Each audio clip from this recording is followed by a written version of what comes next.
കഴിഞ്ഞ ഓക്സിഡേഷൻ സ്റ്റേറ്റുമായി ബന്ധപ്പെട്ട വീഡിയോ കണ്ടിട്ട് 10ാം ക്ലാസ് വിദ്യാർത്ഥി ചോദിച്ച മെസ്സേജ് ആണിത്. ഇലക്ട്രോ കെമിസ്ട്രിയിൽ ഏറ്റവും ഇമ്പോർട്ടന്റ് ആയിട്ടുള്ള ഓക്സിഡേഷൻ സ്റ്റേറ്റ് എങ്ങനെയാണ് കണ്ടുപിടിക്കേണ്ടതെന്നായിരുന്നു ആ കുട്ടിയുടെ ഡൗട്ട്. ഓക്സിഡേഷൻ സ്റ്റേറ്റ് എങ്ങനെയാണ് കണ്ടുപിടിക്കുന്നതെന്ന് ഈ വീഡിയോയിൽ പറഞ്ഞുതരാം.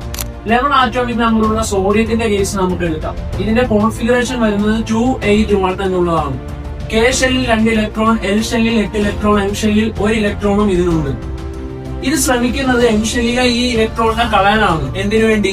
എൽ ഷെല്ലിൽ 8 ഇലക്ട്രോൺ വരുന്നു, അതായത് ഒക്ടറ്റ് കംപ്ലീറ്റ് ആകുന്നു. അതുകൊണ്ട് ഇത് സ്റ്റേബിളും ആകുന്നു. അതുകൊണ്ട് തന്നെ ഇതിന്റെ വാലൻസി എന്നത് 1 ആണ്. വാലൻസി 1 ആണ്. ഇനി അതിന്റെ ഓക്സിഡേഷൻ സ്റ്റേറ്റ് നമ്മൾ കണ്ടുപിടിക്കാൻ ശ്രമിക്കുകയാണെങ്കിൽ ഇലക്ട്രോണുകൾ ആരൊക്കെയാണോ കളയുന്നത് അവിടെ പ്ലസ് ഓക്സിഡേഷൻ സ്റ്റേറ്റ് കൊടുക്കുക. അപ്പോൾ അതിന്റെ ഓക്സിഡേഷൻ സ്റ്റേറ്റ് എന്ന് പറയുന്നത് +1 ആണ്. ഇതുപോലുള്ള ഇൻഫോർമേറ്റീവ് വീഡിയോസിനായി ഉടൻ തന്നെ ഫോളോ ചെയ്യൂ. അതുപോലെ തന്നെ ഓക്സിഡേഷൻ